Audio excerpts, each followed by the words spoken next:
Hi, this is the de-escalation training. Before we get started with the training, I want to make you aware of some printouts that are available to you that you can use to follow along with during the training. The first one, it is a handbook that has been created for you to use to follow along as we are talking about the information in this training, and it also is a resource that you can hold on to and go back to whenever you have questions or just wanting some information to go back to. There's also a couple of worksheets that have been attached to this training that you can print out and use as we do those during this training.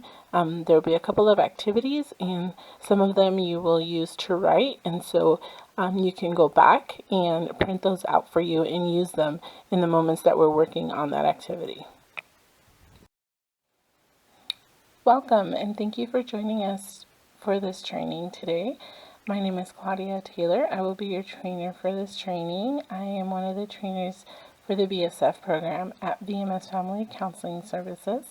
The information we used for this training was gathered from the TCI student workbook created at Cornell University.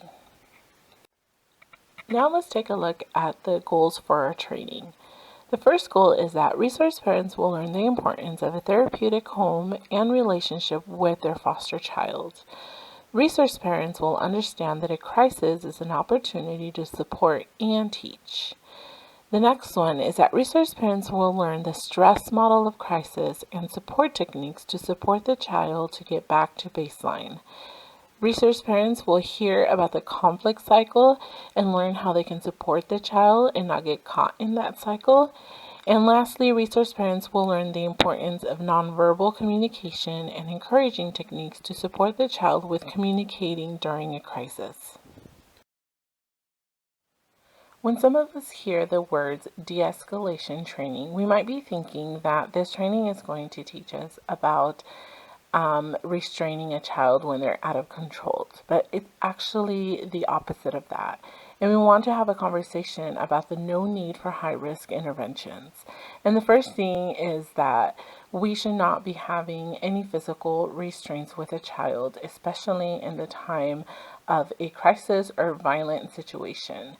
And I know that we know of some specific places where they do physical restraints on children. They are trained to do those, and even though those places have chosen to go with that method, we know that they can be considered high risk and dangerous to children and to the adult. And actually, research suggests that restraints may be physically, psychologically, and emotionally risky. Remember, we're talking about children who have already gone through trauma. So if we're putting our hands on them in a moment that they are afraid and anger is coming out, we have a chance to actually re-traumatize that child, and it actually makes it a worse situation for them. Potential risk for children, like we talked about, the trauma, injury, death, suffering, and humiliation, especially if it's happening in front of their peers or their siblings. And also we want to make a point to talk about how it is against policy for resource parents or any of us adults who are working with kids in foster care to put our hands on them. So we don't want to do anything like spanking or rough handling them. And also something that we want to make sure that we understand as resource parents is that we are not supposed to have any physical or corporal punishment in front of foster children in the home with your own biological children. We know that if that is something that you practice in your home, that it is supposed to be done behind closed door and not in front of a foster child.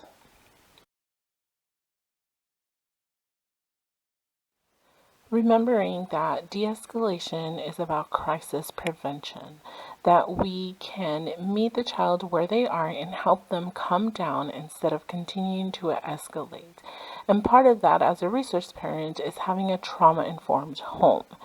And so one of the things that you can do from the beginning of a child coming into your home is creating a stable, caring, and predictable home, because it provides structure for them, especially because they all probably already lack adequate self-controlled emotional regulation skills and the ability to form relationships.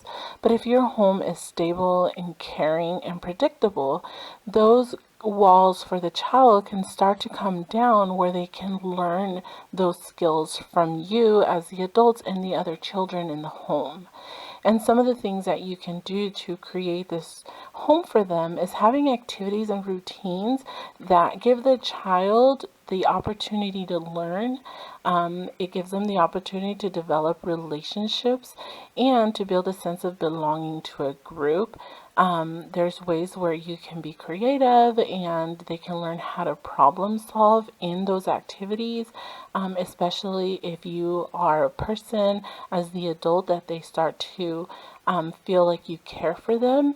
They start to trust you. And so when you are doing these activities with them in the home, such as teaching them a skill like cooking, they are more open to hear it from you because they know that you care about them and that they are safe with you. And so being able to create this home for them, it begins really with you and your home, and to being able to gain these skills and trust you as the person to be able to gain this information from. We're going to move on and start talking about setting conditions. So what are those things in a young person's life that makes challenging behaviors more likely to occur? And this is a document that was attached to the PowerPoint at the beginning when you came into this training, and you had the choice to be able to print them out, or you can just get a piece of paper and write, or just to yourself you can answer those questions. What are the things that other people do or that are in the environment that cause for those challenging behaviors in a child to occur, like a tantrum or crying or yelling or throwing things? What are those things that can possibly happen that would cause a child to do that? So we're going to take a couple minutes for you to jot down some of those things, and then we will continue to the next slide.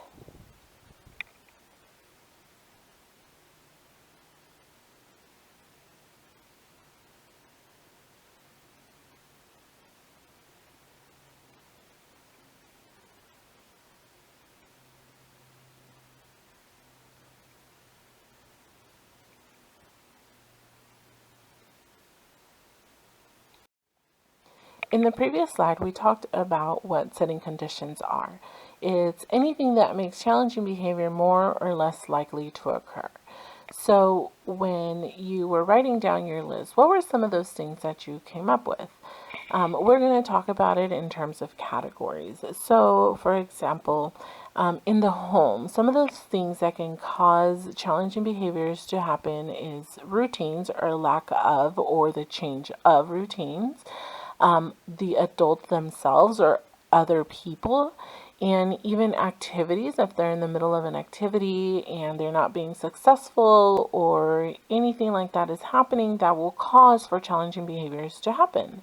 The environment. Sometimes we don't think about this, but the environment is a setting condition for these challenging behaviors, such if it's too hot or too cold or too loud, or it's too crowded and there's too many people, or the lights are too bright or they're flickering.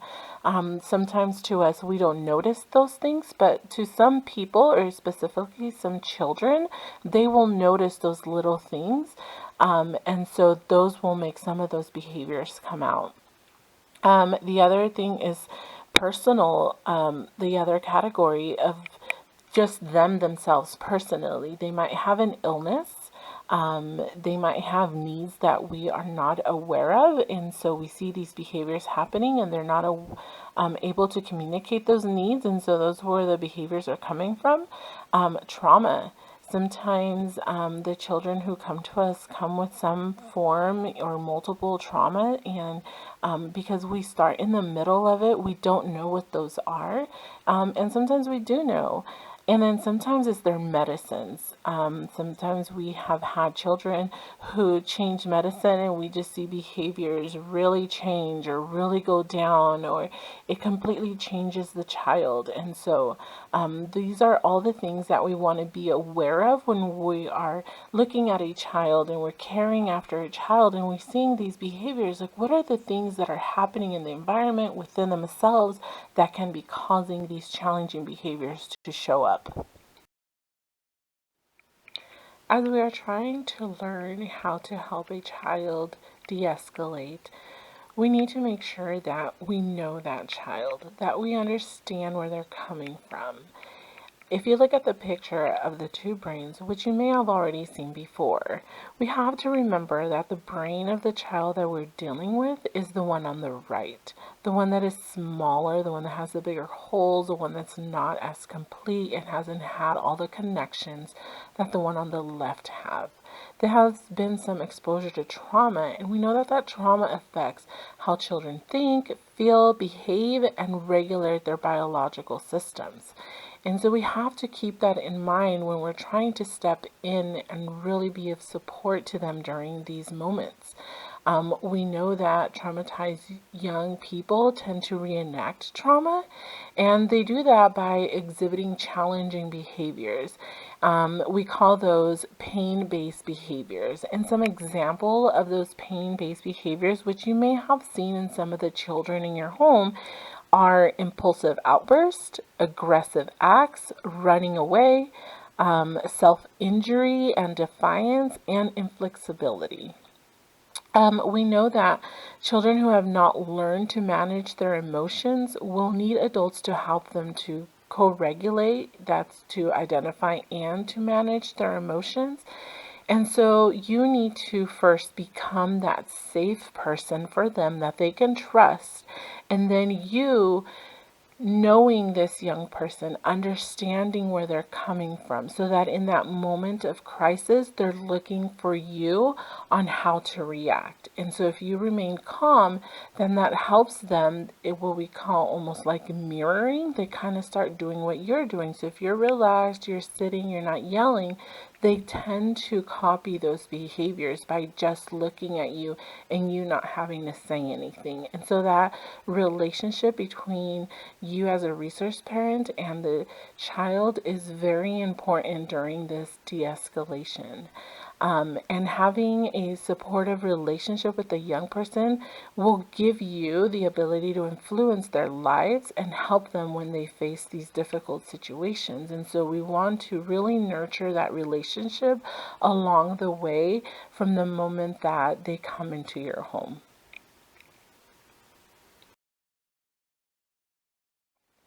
In talking about the children in foster care, as we previously discussed, we think about their behaviors. And the next statement, true or false, a child does well when they want to. And I would say completely false, especially when we're talking about the children in our home who've come from trauma. The more true statement would be a child does well when they can. A child is not acting out because they dislike you, because they want to ruin your day, because they just want to make you angry too. A child usually always wants to do well. They want to make the adults and other people around them happy. They want to please them.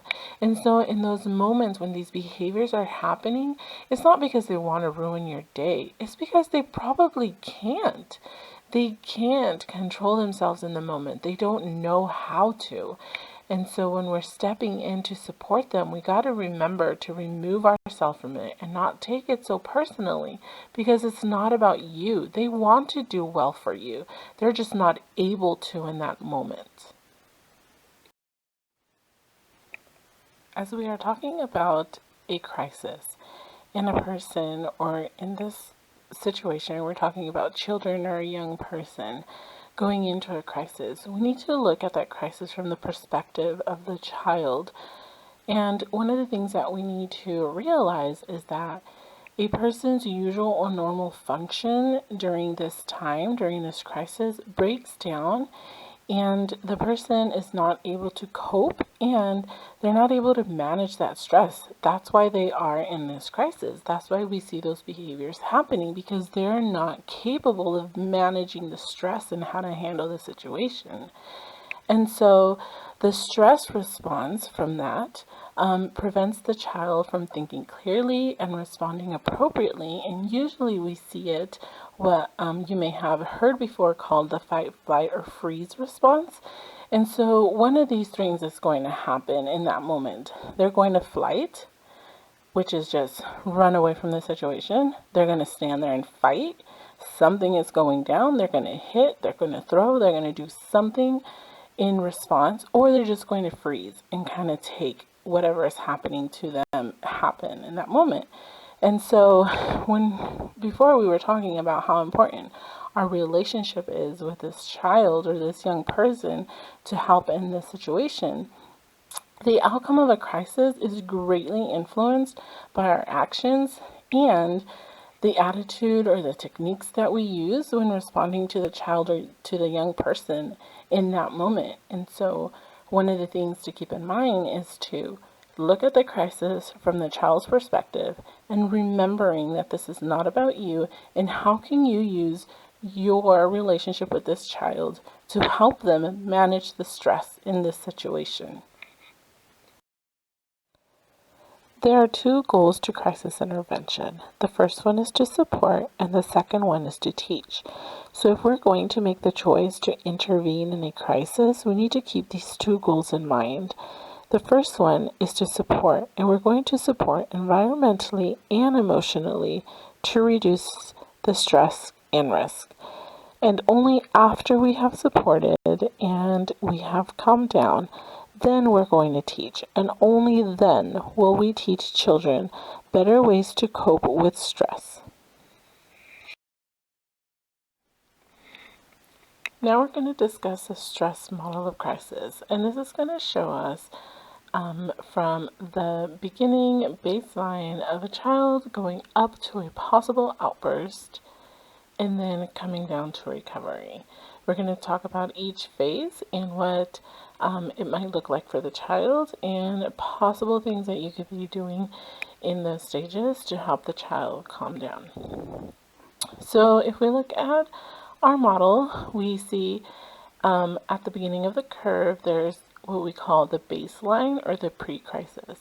And at this stage, this is just how the child behaves when they're not stressed. This is their normal, if we would call it that.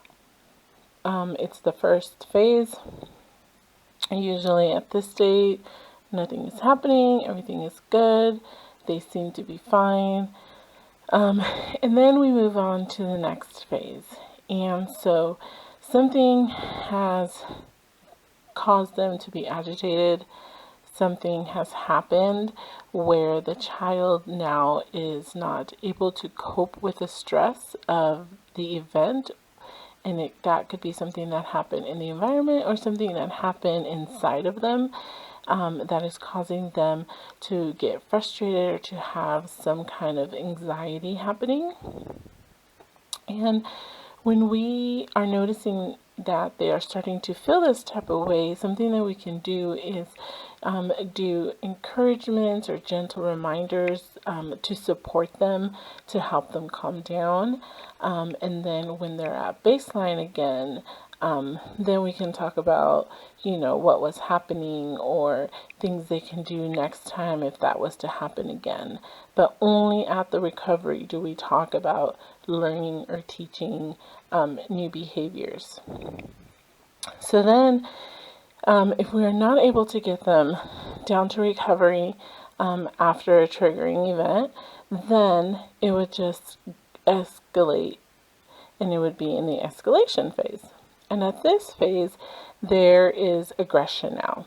The child has some obvious signs of anxiety and not being able to cope with the stress.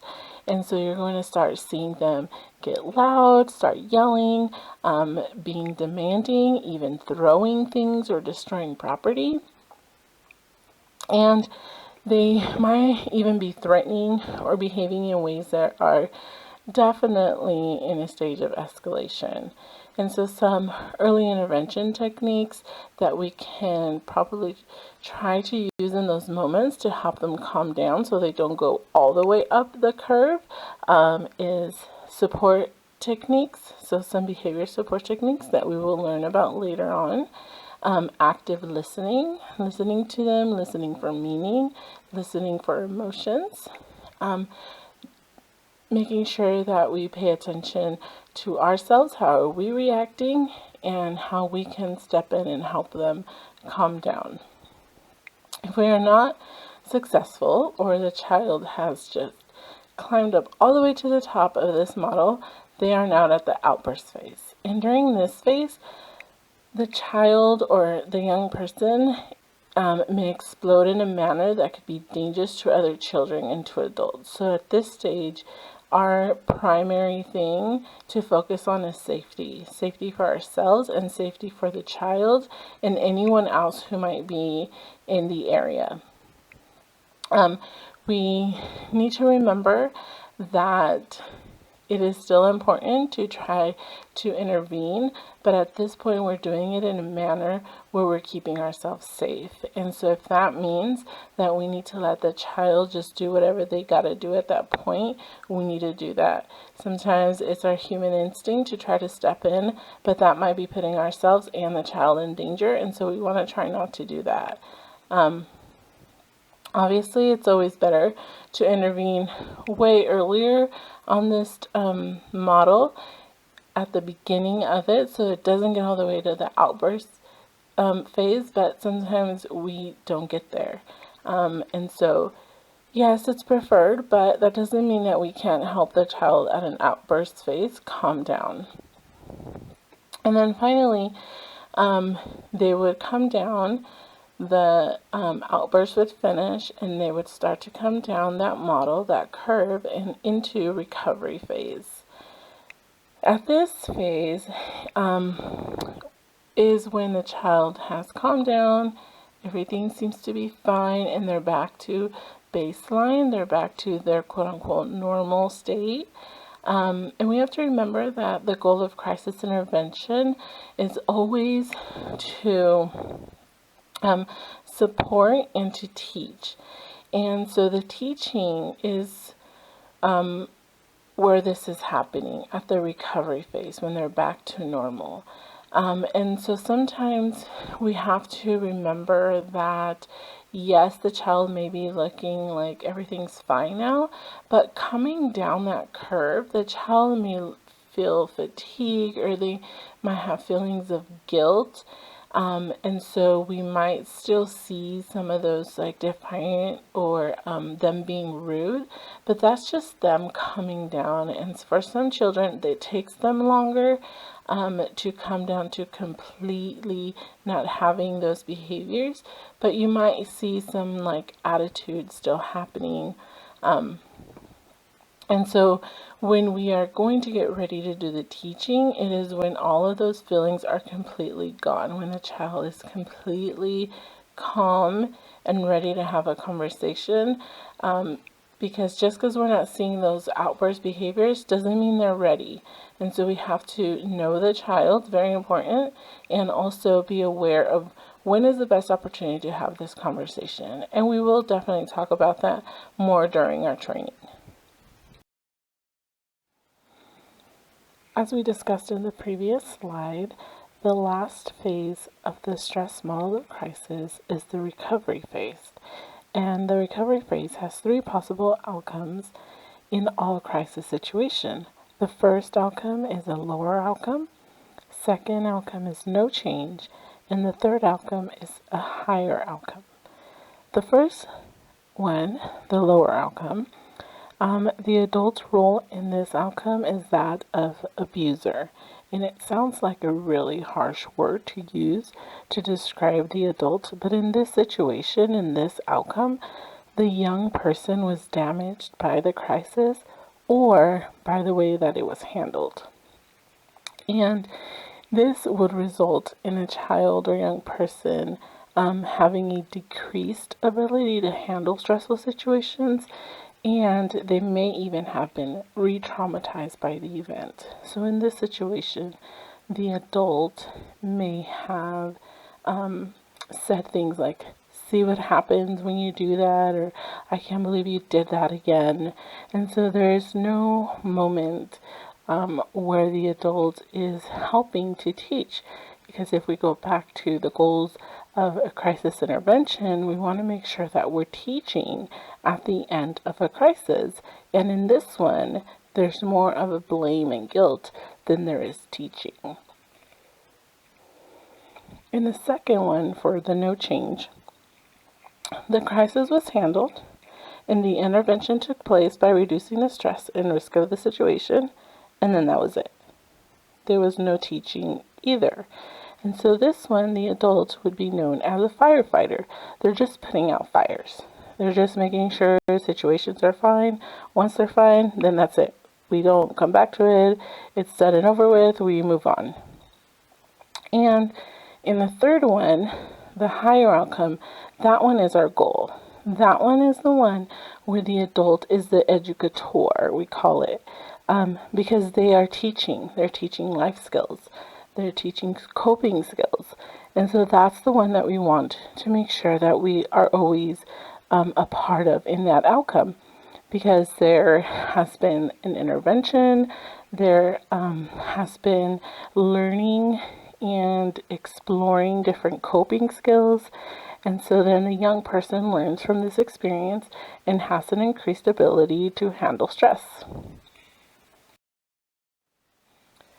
Now we're going to move into the part of the training for skills building, and this one has to do with self-awareness, and this is about us as the adult who is stepping into the crisis. And when we're talking about self-awareness, we're referring to an understanding of how our values, beliefs, perceptions, and thoughts influence our interactions with young people or the child.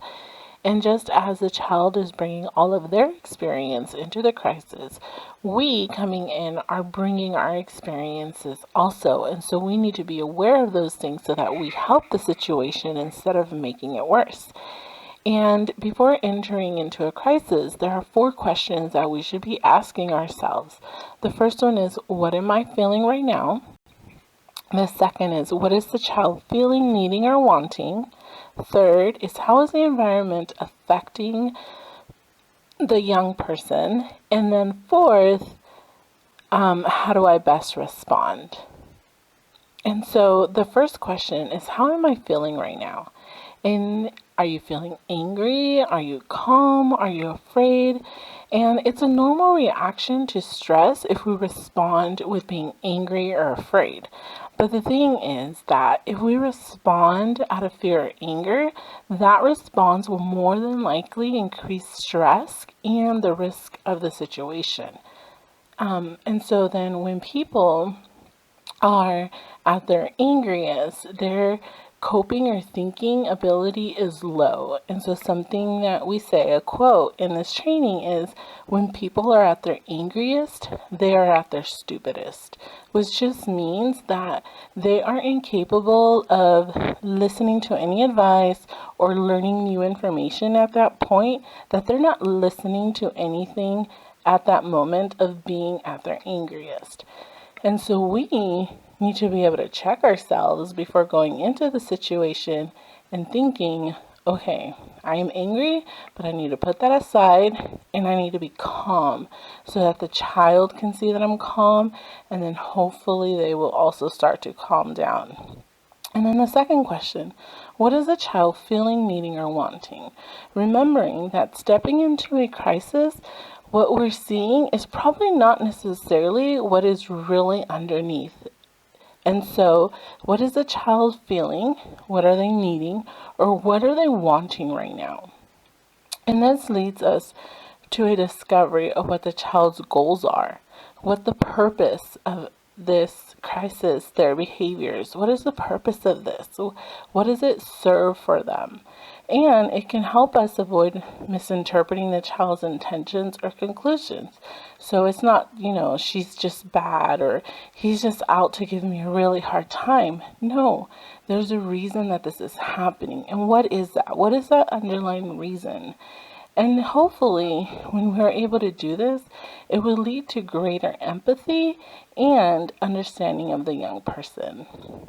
And so some examples of what the child might be needing in that time that they're not able to maybe verbally say it, but it's coming out in their behaviors, could be that they're needing to feel safe, or the desire to be treated fairly, or needing comfort. And sometimes these behaviors will come out as what we called pain-based behaviors.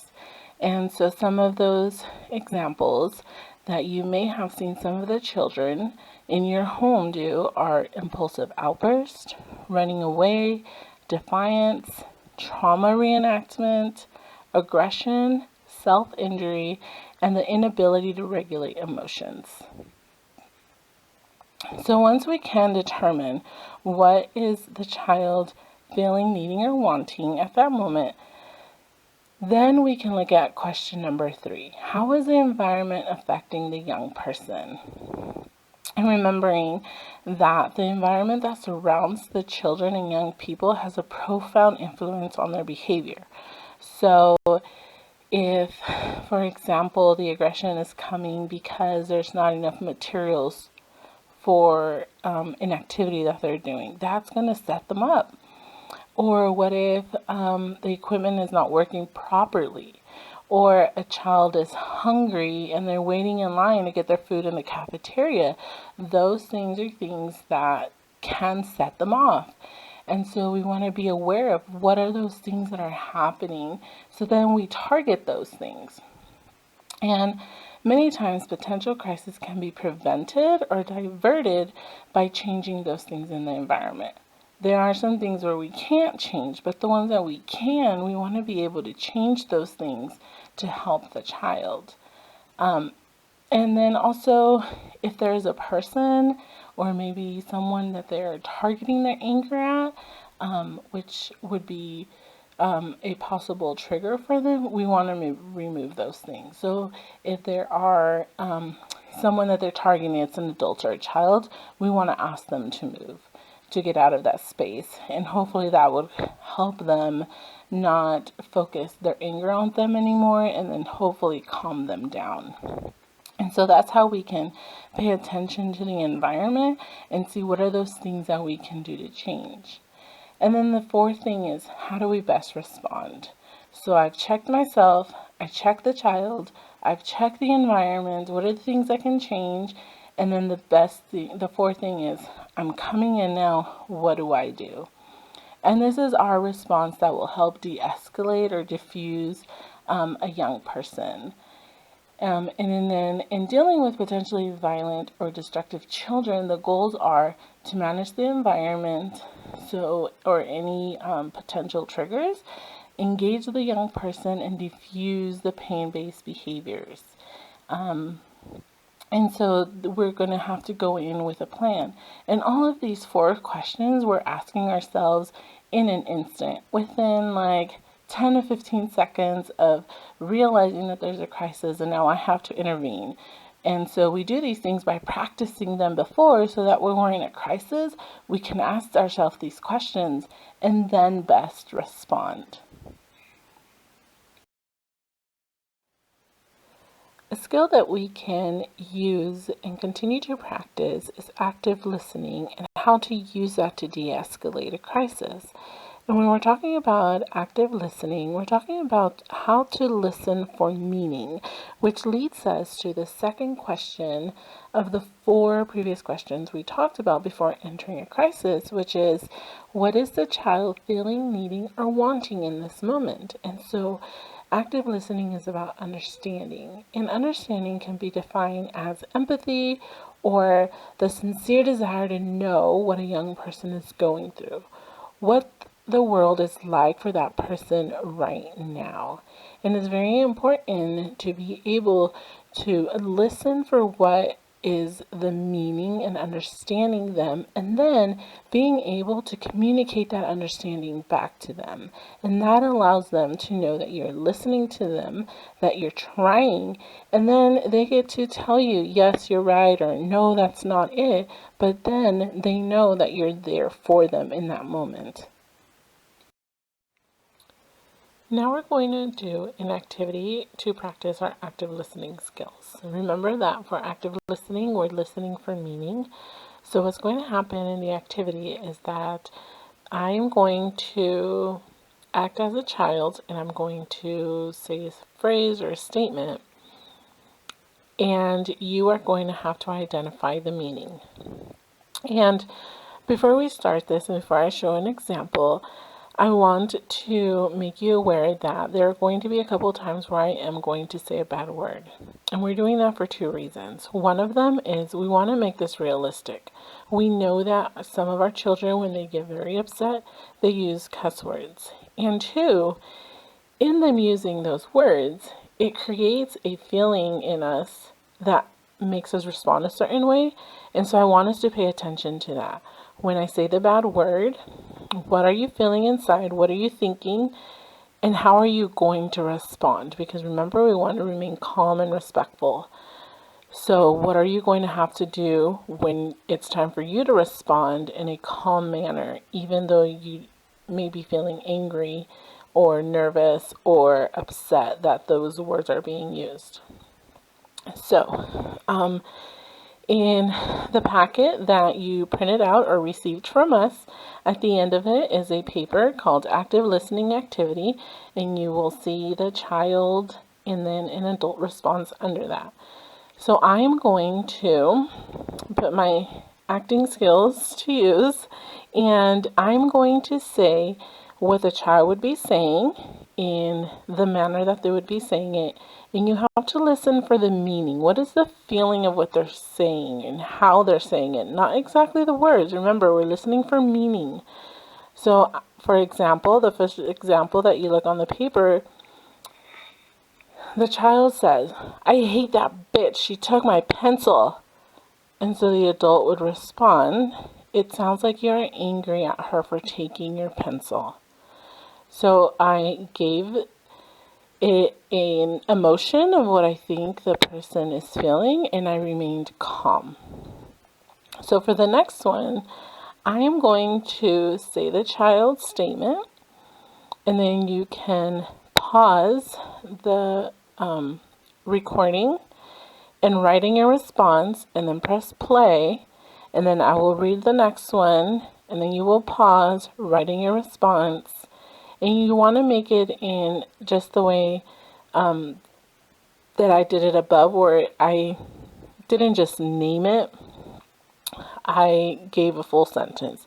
"It sounds like you are angry at her for taking your pencil." And sometimes it's okay to just say the emotion. It sounds like you're angry. Because sometimes we don't know why or what the situation is, and it's okay. We don't have to try to guess that. In this instance, the child told us it was because she took her pencil. So then I can use that. In some other instances, they might not be telling us why. And so we don't have to worry about the why, remember? Always just focus on the emotion. Okay, so let's do this next one that you're going to do on your own. "I really wanted to see my mom this weekend."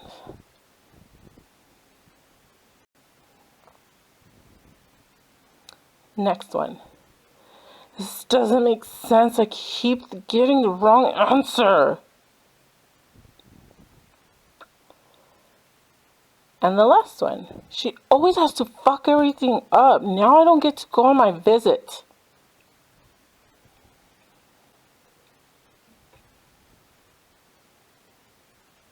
So now write your responses down, whether it's identifying what it was also, but specifically focusing on the emotion.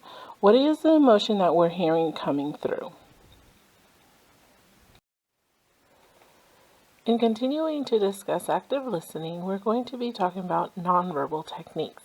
But before we do that, I wanted to discuss the elements of personal communication, which just means the meaning behind what we're saying is coming from our body language, our tone of voice, and then lastly, our words. So 55% of the meaning that we are communicating is coming through our body language. What is our body doing when we are talking to someone?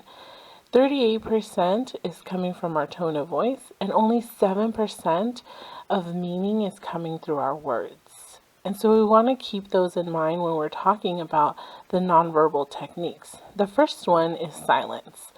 And this just allows for the child to take in the information and process it and be able to come up with a response.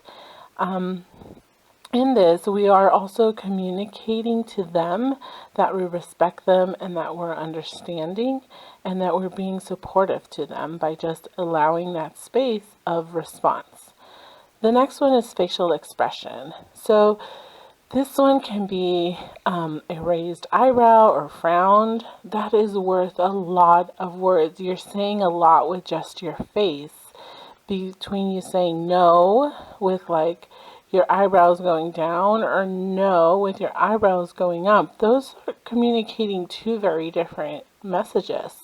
So it's not always what is said, but how it is expressed. And it also showing interest through facial expression is very important. Our face communicates a lot of excitement, and so we have to be aware of what our face is doing. The other one is eye contact. So eye contact is really good because it conveys interest and that I'm giving you my attention. But be very aware of the effect of prolonged eye contact, because sometimes that can be a little threatening to some of our children. If you're just staring them down, they might feel like that's what you're doing. So maintain eye contact, but kind of move away once in a while and return so that they continue to know that you are paying attention and that you are listening to them.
Other active listening techniques are encouraging and eliciting techniques. And these are verbal techniques that encourage a young person to talk.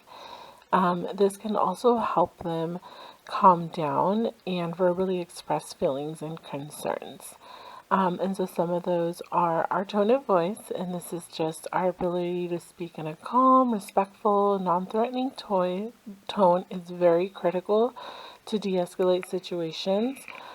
It's easy to walk into a situation when someone is yelling and us wanting to yell back, but that's actually going to escalate the situation. And so we want to pay attention to our tone of voice and come in calmly so that hopefully the child starts to calm down as you are using your calm voice. The other one is minimal encouragement, and these are things that you probably already do. We're just giving a name to it.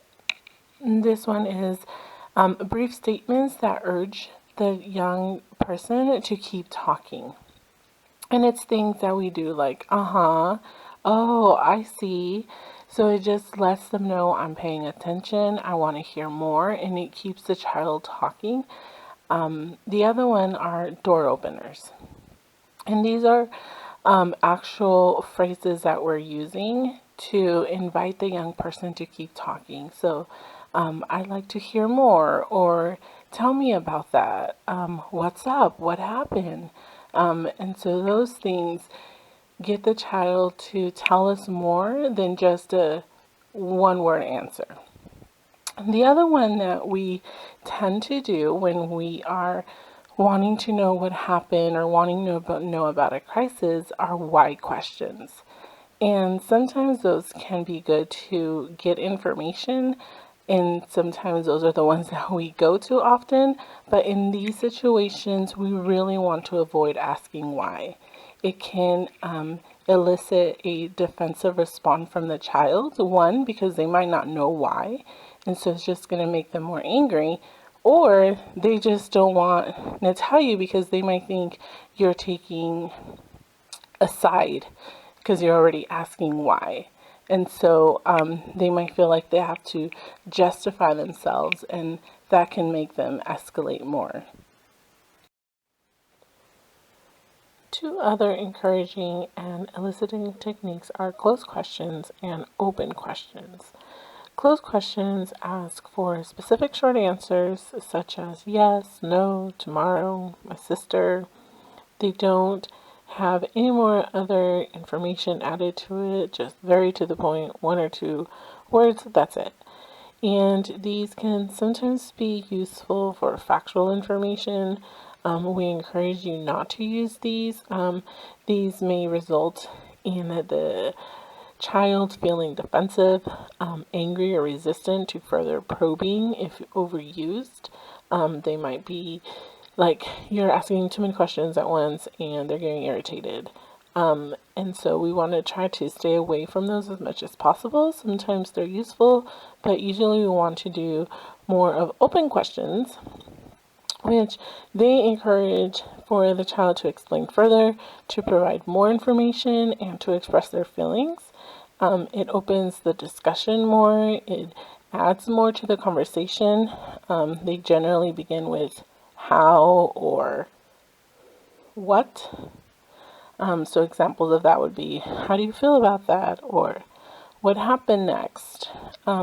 Those questions elicit more information, more for feelings, for them to be able to express them.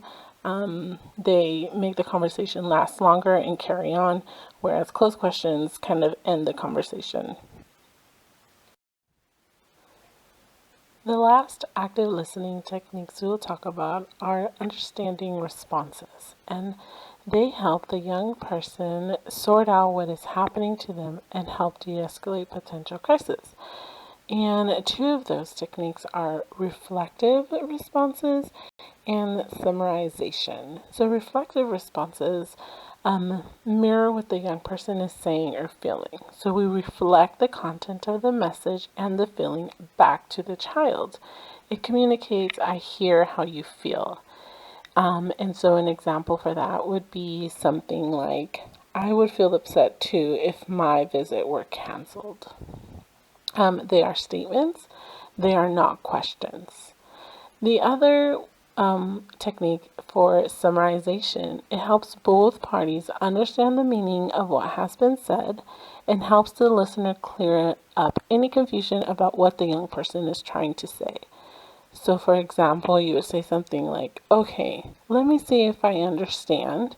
And then you would repeat or say what you heard the young person say and feel, either what happened and how they're feeling about that situation.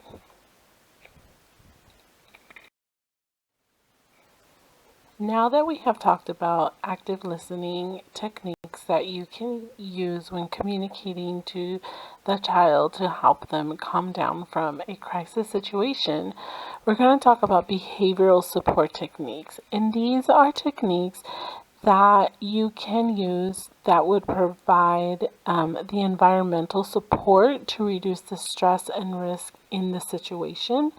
And these are techniques that you want to use as soon as you see the first sign of stress coming up with a child.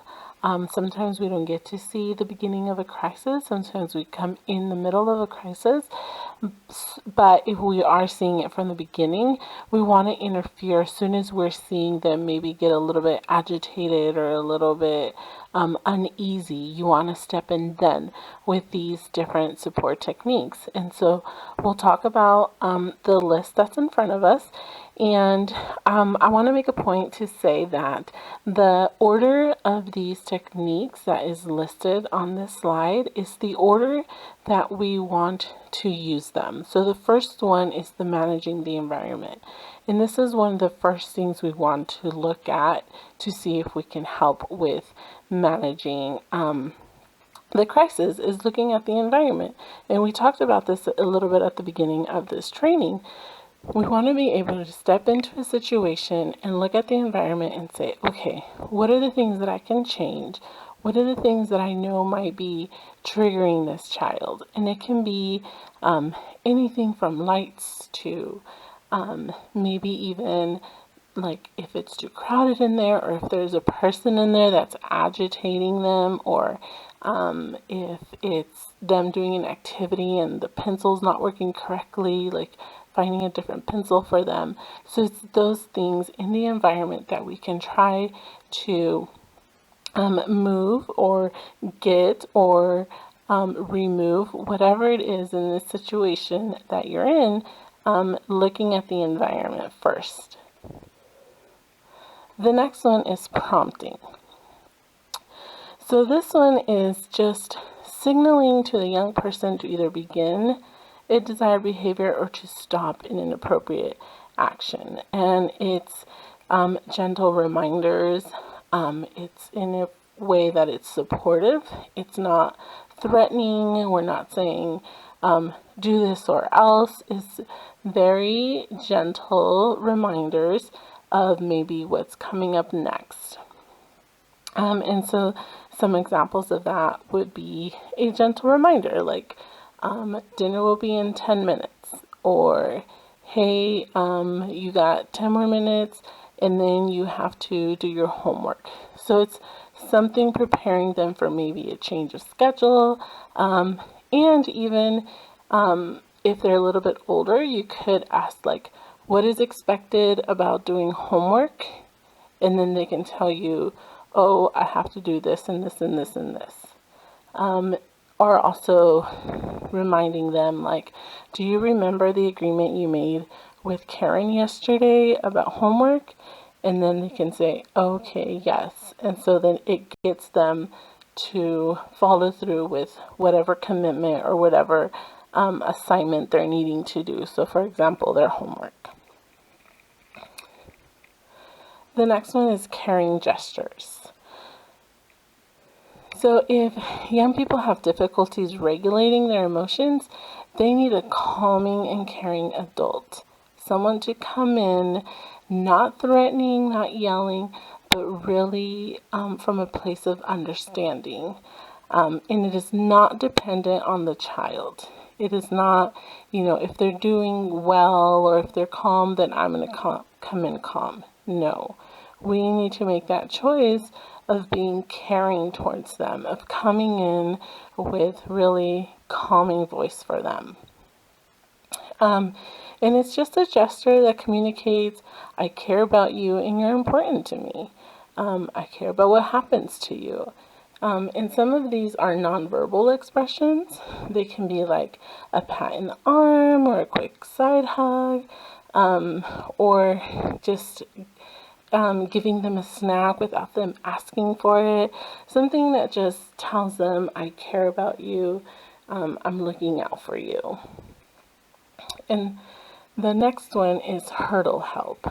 So this one is a big one that we use when they're maybe in the middle of homework or in the middle of a task.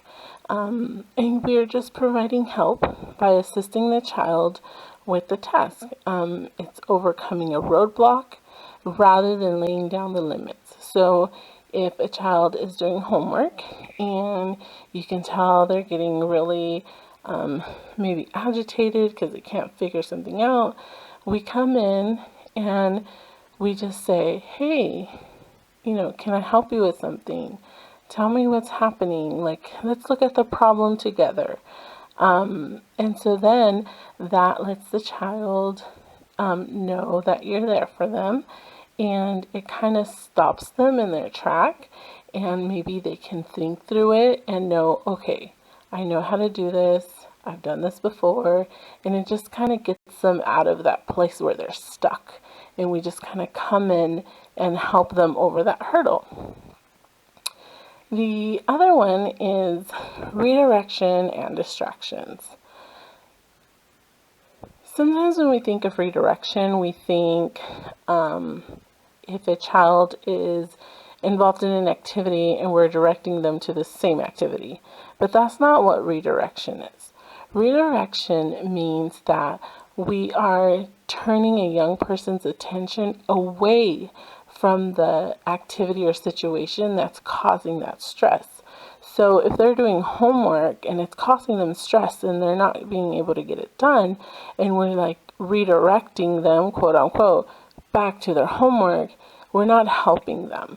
So instead of directing them back to the same activity that's causing stress, we need to find something else, like, hey, why don't we take a break and can you help me come and put the dishes away? And then once they're able to kind of go to a different activity, kind of calm down, then we're like, hey, let's try homework again.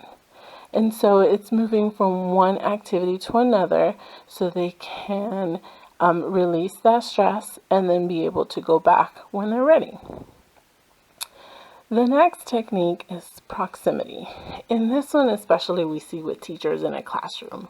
So if you maybe have seen it where a teacher is giving a lecture or teaching something and the students are talking or they're kind of like playing around with each other, you see the teacher kind of walk towards them, doesn't say anything, doesn't point anyone out. She just kind of gets close to them and then they kind of straighten up and they start paying attention.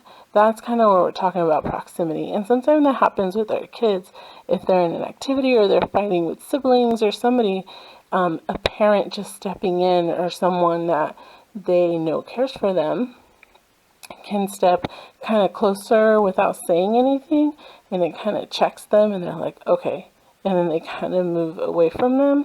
That's kind of the same thing we're talking about. It's nearness. And the use of touch requires knowledge of how the young person will interpret the touch. So sometimes you can put, your hand on their shoulder like, hey, I'm here, and it calms them down knowing that you're there. But for some kids, that might not be a good thing for them. It might actually set them off. So knowing the young person is very important if that's a technique that you're going to use to help them calm down. The next one is directive statements. And so these, when stressed and a child is stressed or is upset, this is where you would tell young people specifically what's expected of them. And it's not in the form of a question, it's a statement that is to the point. So this, for example, would be something like, please go to your room and cool down. There is no question. There's no, will you please go to your room? It's go to your room, cool down. A directive statement is not a question and it is not a conversation. So there is no going back and forth. It's, remember, bedtime is 9, it's 9, lights out, and that's it. There is no discussion. There is no questioning about it. It's, this is what it is, and we move on. And the last one is timeout. And remembering, this is in an order of how we want to use this techniques. And so the last one we would probably want to use is called a timeout. And this is not the same as the timeout that you probably would use with a 3-year-old in your home now. Not the way that we have thought about it or used it before. This one is, when we're talking about timeout in behavioral support, we're sending a child to the room or a quiet area when they're upset, but only if they have the skill to self-regulate.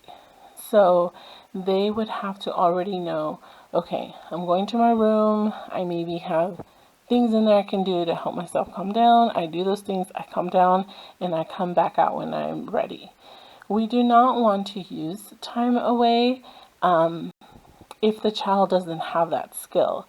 If the child doesn't know how to calm themselves down or use other things to calm themselves down, time away is just going to make that worse. And so we want to be very mindful about how we use this technique.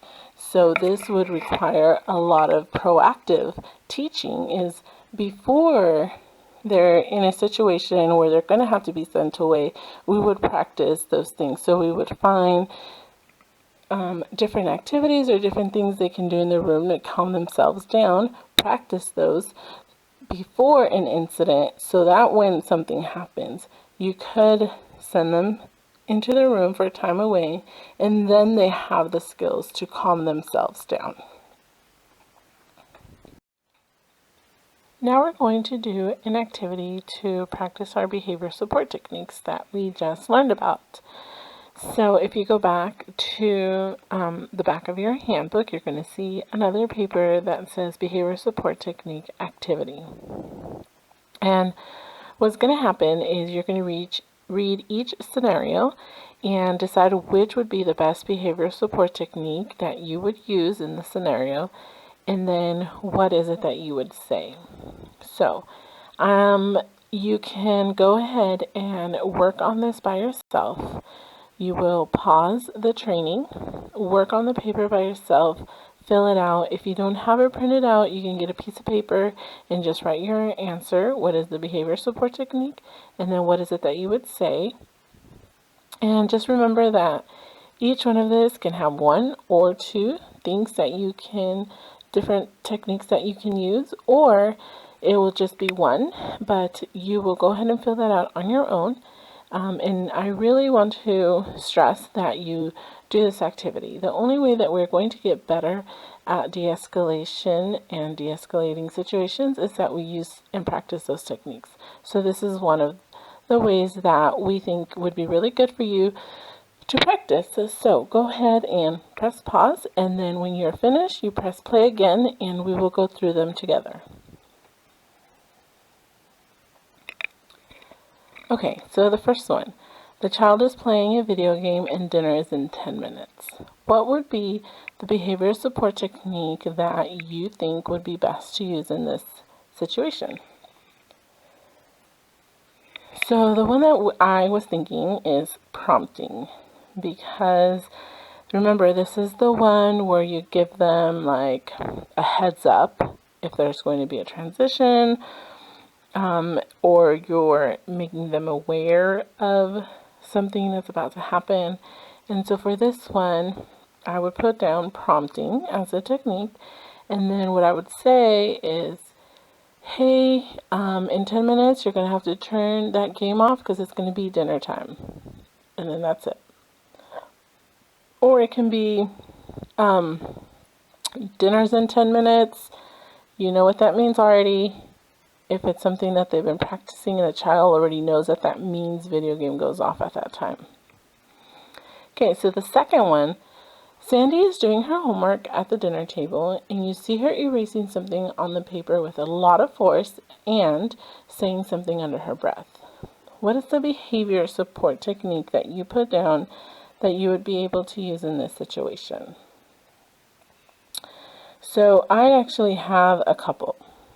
The first one that I put down was hurdle help.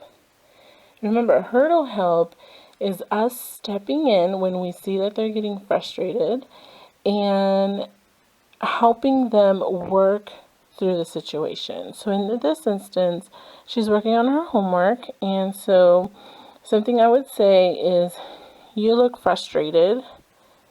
Let's see if we can figure this math problem out together. So I'm not asking questions. I noticed that she was frustrated, so I made a point to say that, hey, you look frustrated. Let's figure this out together. So I'm going to sit down with her and we're going to do it together so she knows like doesn't have to try to do this by herself. I'm not saying, hey, you're getting this wrong, you better hurry up because you got to get your work done. Like, we're not doing any of that. We're sitting down with her and we're figuring it out with her. The other one that you can use, the other technique, would be redirection. So if you've seen that maybe she's doing this homework for a while and she is just not getting it and it's just getting bad, you can say something like, hey Sandy, come help me put the dishes away. Hey Sandy, there's a broom in the garage, go bring it to me please. And remembering, we're not asking can you or will you, because that gives them the opportunity to say no, and we don't want that. So we want to make it a statement. We want to tell them the things that we want them to do. And the redirection is taking them from the activity that's causing the stress and giving them another activity to kind of give them the space to kind of come down and think about something else. If after they have completed the other activity that we have moved them to, then if they want, they can come back to that homework and she can sit down and try it again or not, and that's okay. Okay, so the next one, you walk into the kitchen and Sally and Nikki are fighting over a broom, each one saying, give it to me. So they're going back and forth, give it to me. What was the behavior support technique that you put down for that one? So the one that I put down for this was a directive statement. And there's actually going to be two right after another. So what I would say is I would step in and I would say, give me the broom. And then I would tell one of the other girls, all right, Nikki, go to your room and have Sally still stay there, or separate them and be like, Nikki, go to your room, Sally, go to your room. And that's it. So I'm coming in, I'm giving directive statements, I'm not asking a question, I'm not telling them, I'm not giving them the opportunity to start fighting again and each one trying to tell me their story right then and there. I'm not coming in and saying, hey, what's happening, or hey, what happened? No. I'm going in, shutting down the situation by saying, give me the broom, go to your room, and that's it. And then you can handle it separately so that the fight doesn't continue within each other. Okay, and the last one, the kids are at the kitchen table and you are in your room putting clothes away. The kids are supposed to be doing their homework, but you hear them playing around and they need to get their work done. So what were the ones that you put down as a behavior support technique that can help you in this situation? So I put a couple. The first one I put down was proximity. So sometimes if they're playing around, you walk, like the parent or the adult walking back into the room kind of gets them back to focus to what they were doing, and then they're fine. And it kind of redirects their attention to their homework, and they continue with their homework, and it's fine. Sometimes you can do that plus or instead of a caring gesture, just walking into the room and maybe going over to look at one of their work and be like, wow, good job guys, you're almost done. Or, wow, you're doing so awesome on that math work, or some kind of encouraging statement that gets them to continue to do their work. You could even put your hand on their shoulder if you find that that's appropriate to kind of help them like direct their attention that you are there and back to their homework. So I hope this activity helped, and don't worry if you got any of them wrong or you didn't agree with the ones that I said, that's fine. Just remembering to look at that list of behavioral techniques and just keep practicing in, maybe what situations you would use it and how you would say it. That's all we're asking. Practice, so that when it happens, we got them down and we can step in and help. We have talked about some active listening techniques and some behavior support techniques. So now we're going to take a look at how we can use some of them in emotional first aid and providing that emotional first aid to a child. When children are involved in an activity or situation and are having difficulties managing their level of frustration or stress, emotional first aid can be provided to allow them to regroup and keep going in the activity. And our goals for emotional first aid is to provide immediate help and support to reduce that emotional intensity, resolve the immediate crisis, and keep the child in the activity. And we can do that by seeing the incident from their perspective, listening to how it happened according to them and how they're feeling about it, helping young people see the connection between feelings and behaviors. So pointing out maybe different or experiences before and how the one in the moment is maybe the same. And then connecting how they've had a feeling and then this specific behavior came up, and maybe noticing a pattern for them, and then encouraging them to be responsible for their actions.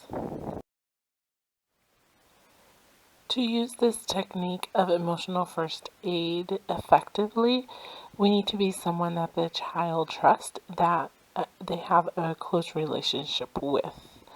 And the first step in the emotional first aid, the first thing we want to do is drain off emotions.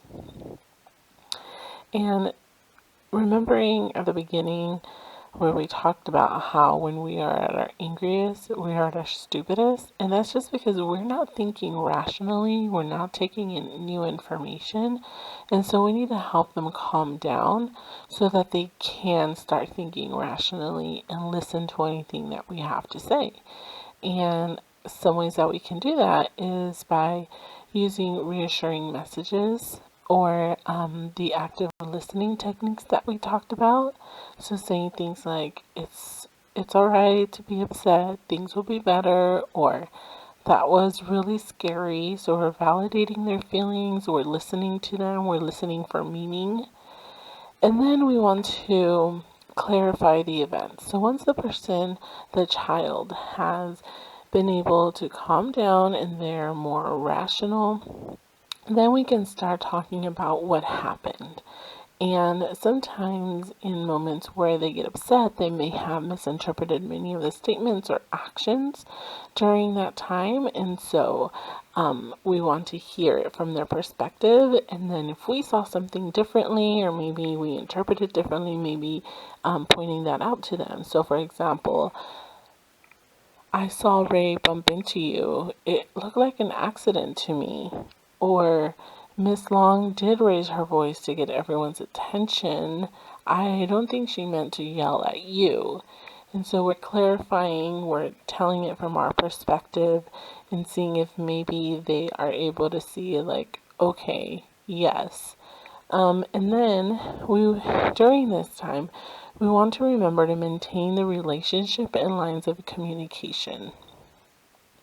By using our active listening skills, sharing our perceptions, and being supportive, we can prevent a total breakdown of communication with a child. We want to keep them talking. So this is where we're using open questions to get them to continue to share, to continue to tell us what they're thinking or feeling or what they experienced.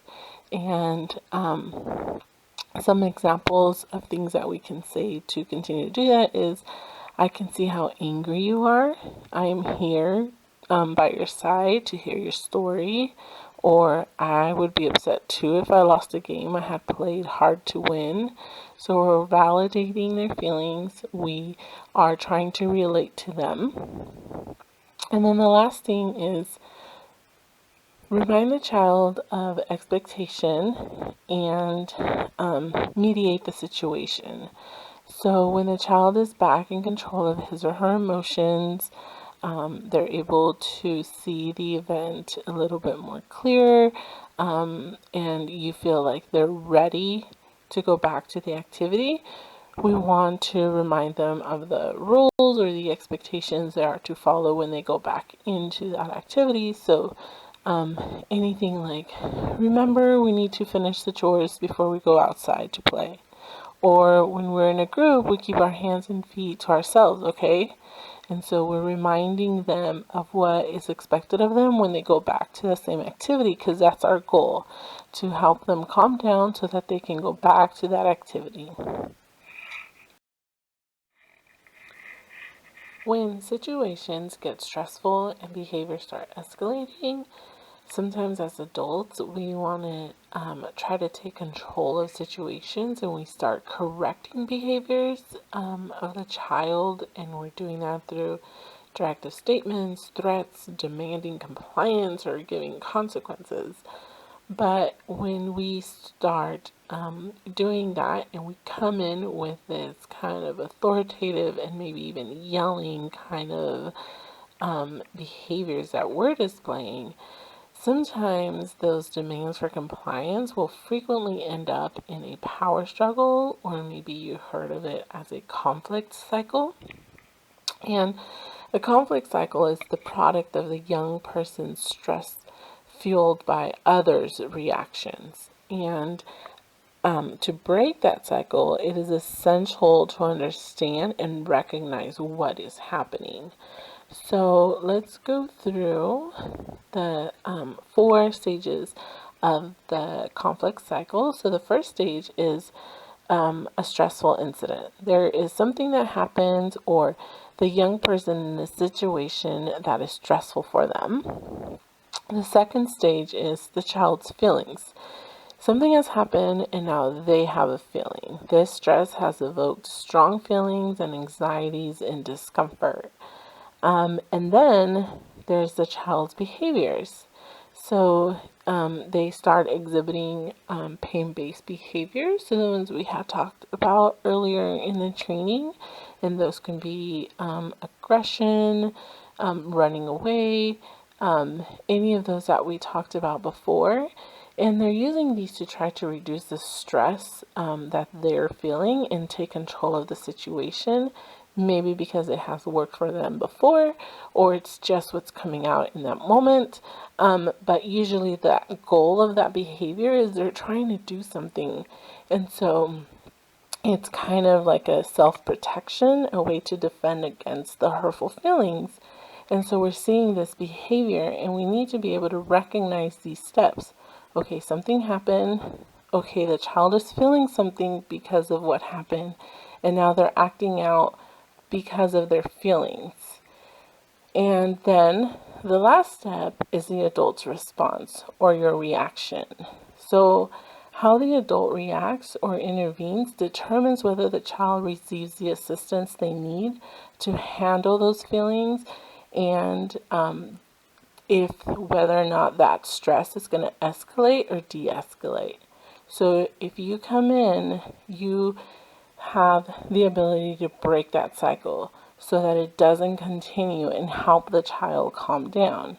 But you need to be able to recognize what is happening, so when you step in, we don't start doing the correcting and threatening, but really coming from a place of understanding and helping them calm down. And we can do that by breaking the cycle. And the way that we can start breaking the cycle is to focus on the child's painful feelings instead of their behaviors. And that can be really hard because the behaviors is what we're seeing. It's what we're experiencing. We can't really see the feelings that they are feeling, or we may not be feeling those feelings. And so we sometimes want to target the things that we can't see, but there are techniques that we can use to break that cycle, and that's what we want to do as the adult coming in to help them. And the first thing is use positive self-talk. So remembering we talked about the 4 questions, and the first one is to check yourself. How am I feeling, thinking? What experience am I bringing into this that may affect it, that might make it worse, that might make it better? And so we want to use the positive self-talk statements to ourselves, and stay focused on what the child feels. And we're ready to come in, and we're like, okay, you got this, it's okay, just calm down, you'll be fine. We want to come into the situation calm. Then we want to listen and validate the child's feelings. So this is where we use our active listening techniques we learned previously. And we want to make sure that we just understand their feelings and what the young person is trying to express. And then we want to manage the environment. So this is something where we just remove all additional stimulation. If it's a person, if it's a thing, we want to remove those things so that it doesn't continue to trigger the kid in the stressful situation. Then we want to give choices and the time to decide. Remind the young person of maybe positive choices that they've made before, or just giving them kind of like a way out to make a choice. They may not know what they should do, and so maybe if we give them positive choices, they can choose from one that they think, okay, this is the best one. Because in the moment they might not be able to think of those things, and so we want to give them some positive choices that they've maybe even made in the past that you've seen them be successful at, or maybe some that they may try for the first time but you know they will be successful. And then another thing to do with them is redirecting them to another positive activity. So instead, if you know, okay, if I encourage them to go to this activity, they might get triggered again, or they're not going to be successful, and then we're going to be here again. You can offer a different activity. So maybe something that you know they can be successful at, or that you know that they will enjoy. And so you can give them a way out, like, hey, maybe let's try painting instead of art, creating a craft. And so then you would move them to another place that you can go along with them, and you're breaking that cycle so they don't go back to the activity that was causing the stress, if you don't think that that's an activity that they can go back to. The next thing is appealing to the young person's self-interest. Point out the positive outcomes that will occur if the young person follows a request. So remembering that we have to have that relationship with them. We have to be someone that they trust. And so at this point, we're able to do that. We're able to tell them, hey, I want you to make a good choice. I want you to make good choices. And I think you would do really well in this activity. So I think that, you can do this. And then the last thing is drop or change the expectation. Sometimes if they're, for instance, in the middle of a chore and they are just not being successful, and maybe they only got half of it done and it's just creating too much stress for them, we need to be able to just be like, okay, you know what? You did half of it. Thank you for doing that. Let's move on. And not even bring it up again, because we want to be able to be flexible with them. And this doesn't mean that they get away with it, or that they don't ever get to do this chore again. It's just that in this moment, it's not helping them. And so instead of engaging in a fight with them about completing this one chore, it is more important for them to be healthy in their emotions and for you to maintain a relationship than for that chore to get done. And so we need to be able to be flexible and be like, okay, you completed half of it. That was awesome. Thank you. Let's, try to do something else, and then not come back to that.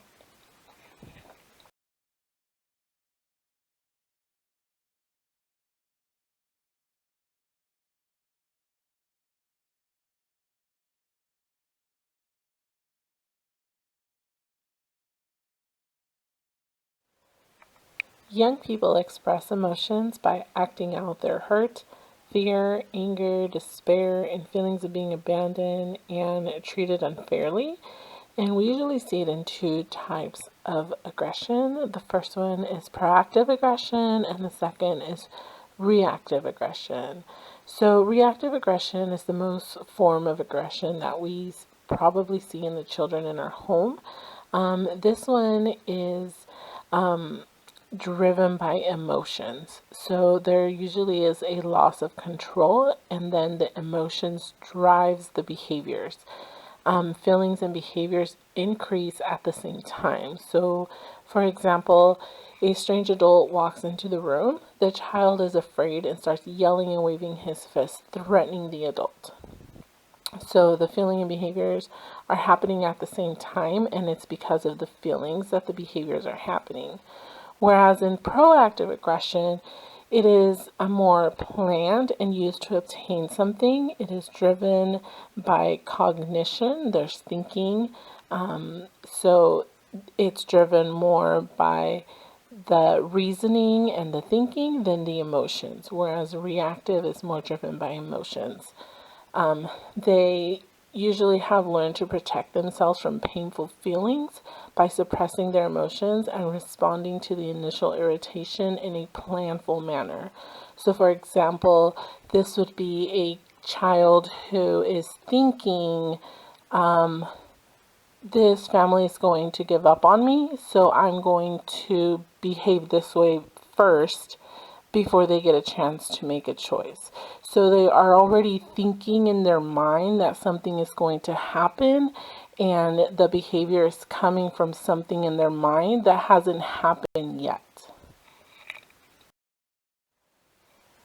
Here we have a table that shows the physical ways that these two types of aggressions show up. So, for example, facial features. In reactive aggression, you'll see wide-eyed, red face, or pale if they're afraid. And in proactive aggression, they're going to be impassive or kind of like staring and smirking, because remembering that proactive is more about thinking, so it's what's inside that we can't see and that they actually haven't even seen yet either. Their actions for reactive will be more disorganized and it'll be very impulsive. It's happening in the moment. And proactive is more deliberate, more methodical. For the tone of voice, this is where in reactive we'll see them angry, loud, kind of really in your face, hard to miss.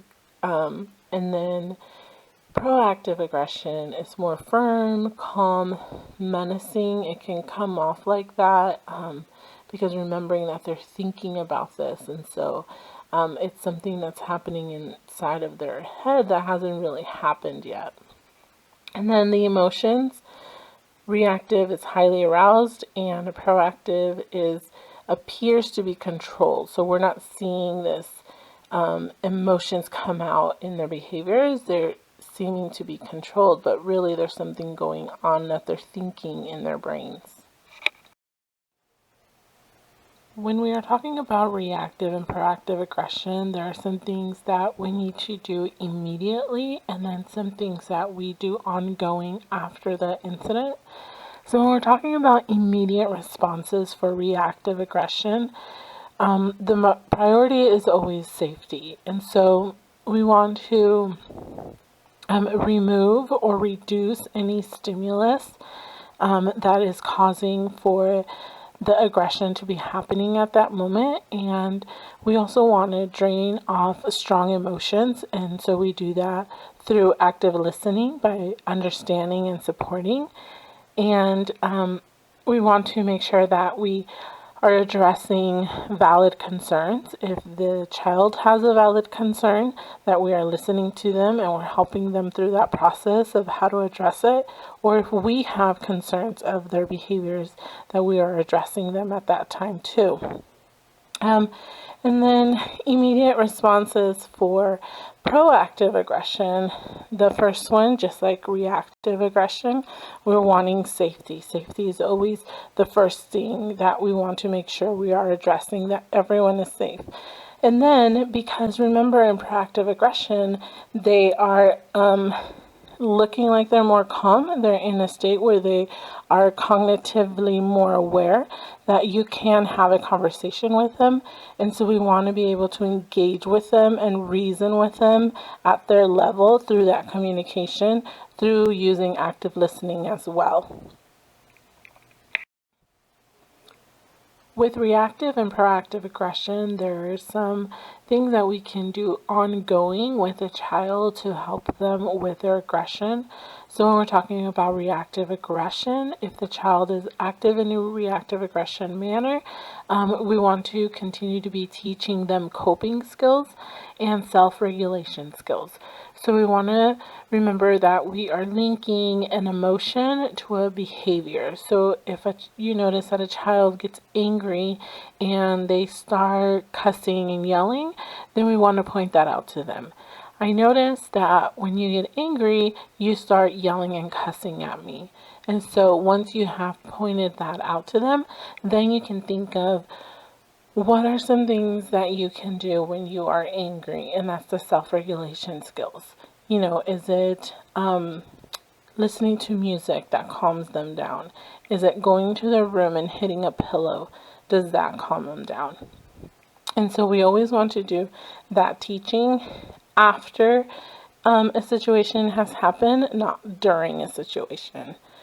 And it takes more than one time to have that conversation and practice it. They're not going to get it the first time.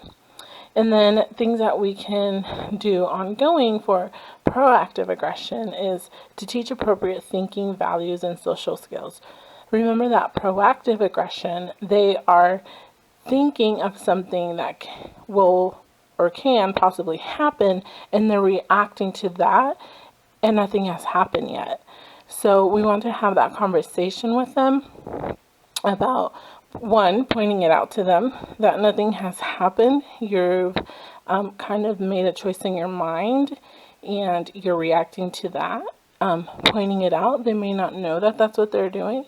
And then remembering that your relationship with them is very important. And this is when it becomes even more important, because you can then offer, if you're having these thoughts, if you're having this question, come and talk to me, come and ask me. And then we don't have to have these behaviors. And so then they would be more comfortable to be able to come and ask you about their thoughts instead of reacting with their behaviors. Now we're going to move on to the part of the training that is about the child's violent outburst and crisis stage. So this is the stage where the child is at their angriest and they are starting to be violent towards someone or themselves. And for this part of the training, we're going to be talking about our nonverbal communication cues. What are those things that we need to be paying attention to so that we don't escalate the situation? And we're also going to be talking about the potential violent situation, the elements that can create that, and then how to reduce the risk for violence. In dealing with young children who are on the verge of exploding or are in a crisis of violence, it is very important that we are aware and that we have control over our nonverbal communication. So what is our body doing? What is our face doing? Because we have to remember that in this moment, they are not aware of what you are saying. They're not listening to your words, but they might be responding to other cues that we're putting out. So they are going to be looking at our body for information. And so we're going to be discussing some of those nonverbal communication cues that we could be paying attention to, because we might be presenting an information that we don't want the child to be receiving. So the first one we're going to take a look at is eye contact. And we remember that eye contact communicates interest and that we care about them, that we're listening to them. But we also have to remember to make it brief and non-threatening. And so we want to remain eye contact to let them know I'm still listening, but sometimes look away, look down, and then come back. Because for some of our children, if we are just looking at their eyes for the whole time, that might feel threatening to them, and so it might set them off more. And so we have to be aware of what we're doing with our eyes. The other one to pay attention to is our body language. And that is from how we are standing, because that's going to communicate if we're calm, if we're confident, if we're nervous, if we're afraid. Our body is going to show that, and they're going to read that. And they're not going to feel comfortable you coming in to help them in a situation if you are looking like you're scared or nervous. That's not going to make them feel confident about you helping them. And so we want to be able to make sure that the way we are standing is presented in a way that we are calm and that we are not threatening. So one of the ways to do that is, if we are paying attention to the way we're standing, that our body is more of an open body, where our hands are down to the side. They can see our hands down and open. And that one just relates more like accepting and non-threatening. Whereas if we have our hands on our hips or our arms crossed, and that can be seen more as defensive or rejecting, and so the child is not going to respond well to that. The other thing to pay attention to is our personal space. Everyone has a different need for personal space and public space, and sometimes that's dependent on our culture. Sometimes our culture, we are more comfortable being closer or further apart, and those are things that we need to pay attention to. And those things we learn by knowing the child and having a relationship with them. But when a child is in a crisis and it's getting violent, we need to remember to never touch them. At that point, a touch might just set them off even more, and it's unsafe to you and to the child. So at this point, when the child is at a really high crisis where they are maybe even violent towards you or themselves or anybody else, we need to keep a good distance away from them. And if it gets even more violent, we need to even separate ourselves even more. And the next one we're going to take a look at is height and gender. This might be one that we don't necessarily pay a lot of attention to sometimes, but we need to, especially if we're dealing with children who are smaller than us, an adult who can be taller and bigger than them. And if we're standing over them, that can be very threatening to them. And so we always want to make sure, a good rule of thumb is that we are at their eye level. So that could even mean, like, sometimes if we spread our stance out a little bit more, it brings us down. And also sitting down. Sitting down is a good one for a couple of reasons. It brings you down to a lower level, and it can hopefully encourage them to maybe sit down also, because they're seeing you do that. But we want to make sure that you understand that you only sit down if it is something safe to do. If the child is going to get violent and physical, then you probably don't want to put yourself in a riskier position by sitting down. But if the child is at a place where you feel like they're just yelling and they're just needing to get it out, and you sitting down might help them, then we want to be able to do that. But if it is not safe for you, do not sit down. We want to make sure that we are still standing, so that if we need to run or get away, that is something we can still do. The next one and last one is our cultural differences. One of our responsibilities as a resource parent is we need to be aware of our cultural differences. And sometimes that is between our ethnic groups, and sometimes it's just a family culture. And so we need to figure that out. What is this child's normal way of dealing with things? And we know that, some families, when they communicate, they just tend to be louder. It doesn't mean they're being mean or that they're angry at each other, that's just in their culture, that's the way that they communicate. And sometimes some people are more quiet. And so those cultural differences we need to be aware of. The other thing is that we need to be cued into the dynamics of their backgrounds and also how they're adapting to the culture in your home, because it doesn't just necessarily have to do with our ethnicity, but it has to do with the culture of our family.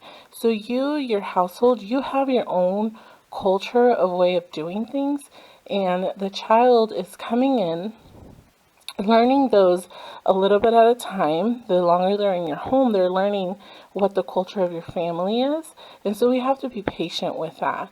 So they might also have to, understand that you speak louder, and that doesn't mean that you're mad at them. So there's a back and forth between a child and the adult, and they both have to be patient with each other. But we do have to be aware of those differences so that we don't take them personal and we don't make situations worse. Choosing an intervention in a potentially violent situation requires a quick assessment of the situation and the environment. And there are 4 basic elements in a potential violent crisis situation that can cause for it to either escalate or de-escalate. And so we want to be able to examine those things that a highly aroused individual can potentially use to get violent, but also for us to be aware of so that we can bring the situation back under control. And those 4 things are a trigger. And this is the trigger that triggers the violence. So it's not the initial trigger that maybe made them angry or upset or irritated. It's the one where they were already in a stressful situation and they went from just being stressed to now they're violent. Something triggered that jump to violence.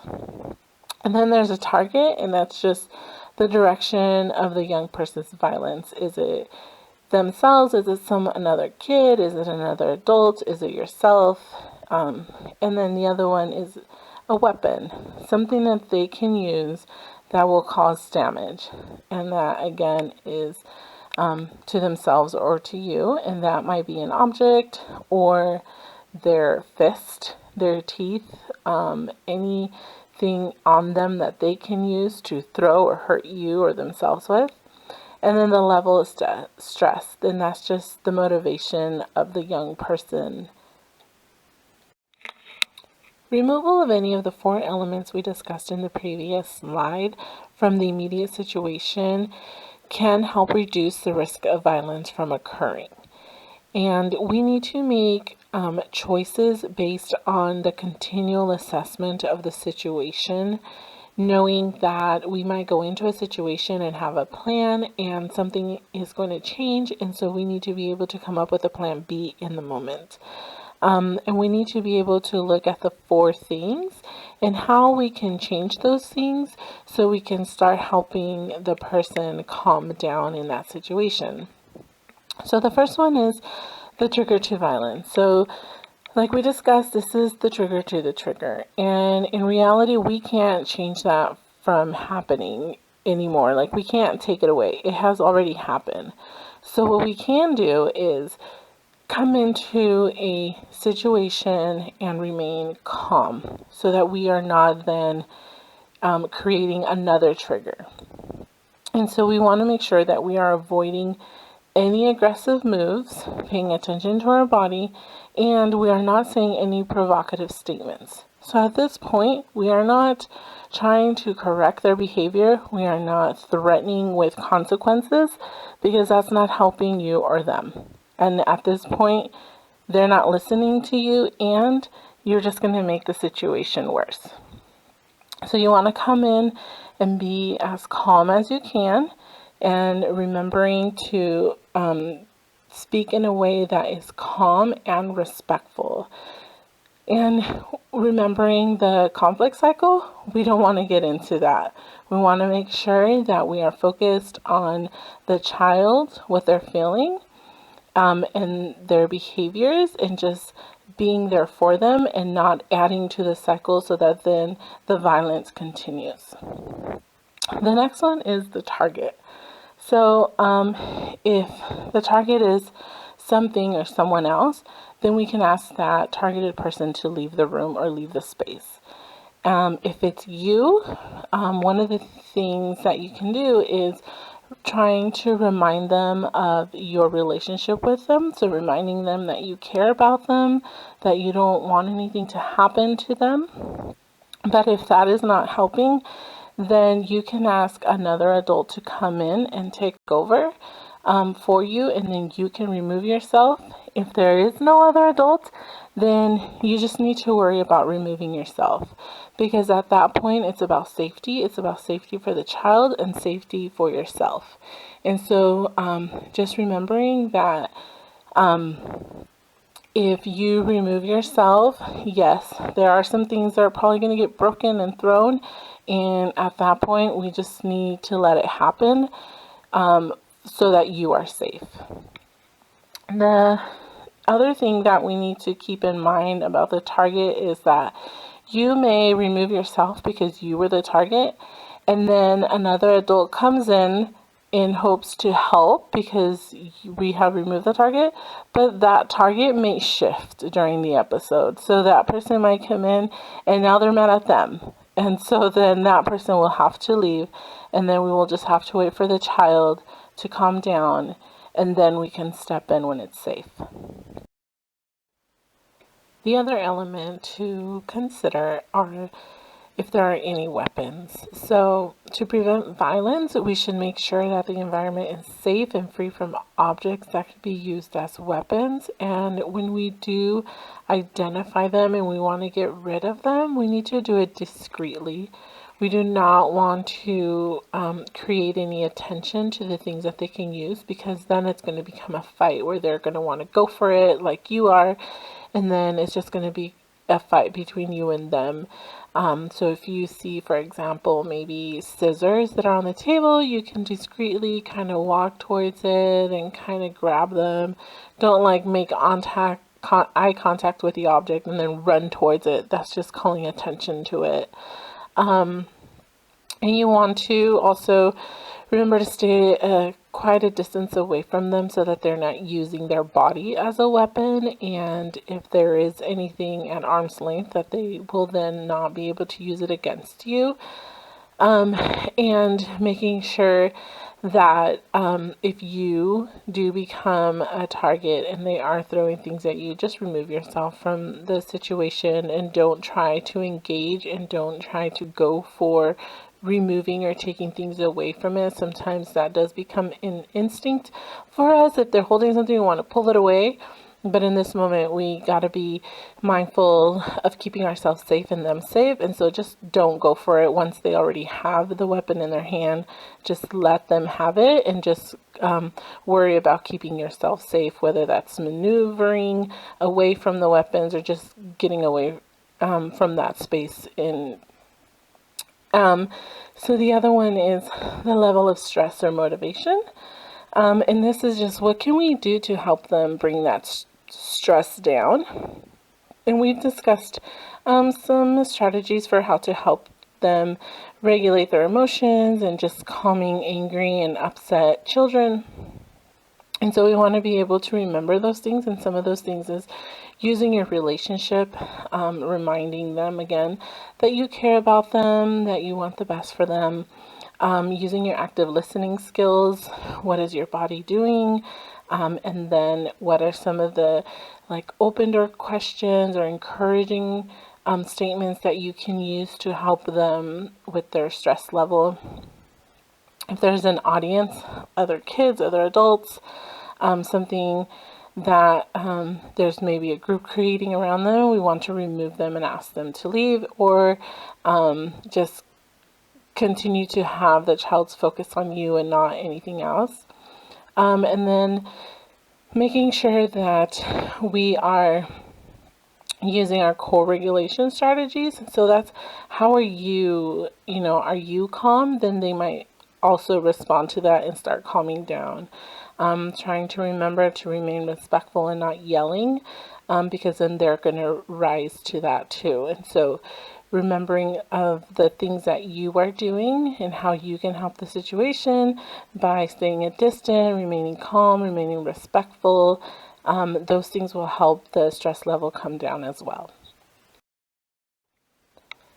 Now that we have learned and discussed different techniques that we can use with ourselves, with the child, as we're entering into a situation of crisis, we are going to talk about the crisis and how to put those things that we have been learning and practicing into practice when we are going into a crisis. But we have to remember, when we're going into a crisis, our first goal is to lower the stress and the risk by providing emotional and environmental support. We need to be in control of our own emotions and our own actions. So we need to pay attention to what our face is doing, what our body is doing. We can be freaking out on the inside, but we need to make sure that we stay in control and that we appear calm. Because if we come in insecure or afraid, the child is going to read that, the child is going to feed off of that, and it's just going to make the situation worse. So we need to speak calmly, appear calmly, and the child will hopefully mirror that and be able to use you and your emotions to calm themselves down. Okay, so now there is a crisis. It is potentially violent, and we're going to talk about all of the techniques that we use and how to apply them, what to think, what to do, and when to say when entering a crisis and when we're in a crisis, trying to help de-escalate the child and the situation. So the first thing is, what do we think? And this is when we ask ourselves the 4 questions we talked about at the beginning of this training. What am I feeling? What does the child feel, need, or want? How is the environment affecting the situation? And how do I best respond? So remembering these things are coming by quickly, and it's okay if it takes us a little bit to try to figure out. It's better to go in with a plan and take a little bit of time than to just go in and wing it, because that's not going to probably turn out well. So we want to ask ourselves those questions. How am I feeling? Am I, because remember, we need to come in and be calm. So am I afraid? Probably. Am I nervous? Probably. But I need to set those aside and come in calm. And then it's, what is a child's feeling, needing, or wanting? So being able to observe that. What are we reading from their behaviors? Are they saying anything? What are they really saying? What is the real feeling? Using our active listening skills to figure out what is it that they are really feeling in that moment. Looking at the environment. What can we do to change it? What can we take away to make the environment better, safer? And then how do I best respond? Which ones of the techniques, which of the behavioral support techniques am I going to be using right now to help this child? What are my active listening techniques that I'm going to use to help them to be heard? And then before I go in, I'm going to use positive self-talk. I'm going to tell myself, I got this, I can do this, I know how to do this, let's do this. Really pump yourself up. The next thing is what to do. So you're going to walk in, you're going to take a deep breath. Let all your stress, all the negative feelings that you're feeling at that moment, just go. Use your protective stance. We talked about that. That's standing with your arms to the side, your hands showing and open so they know that you are calm and they can see your body and you're relaxed. And then remembering to step back, give them space, give yourself space so that both of you are safe. Give the situation time.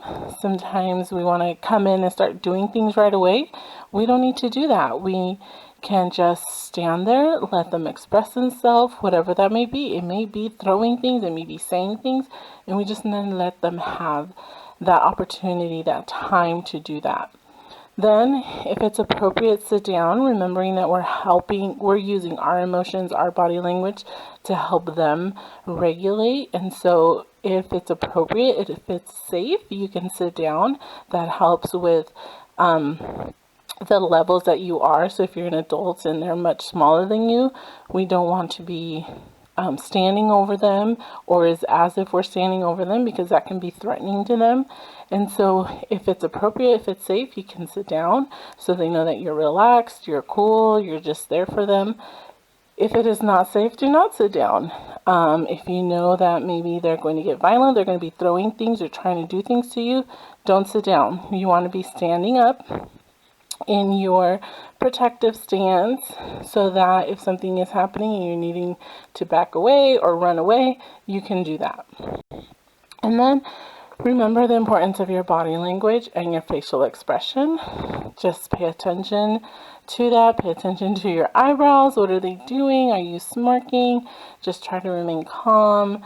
Try to be very respectful in the way that you're talking to them, so that they can then repeat the same respect to you, and they'll be mirroring what you are doing.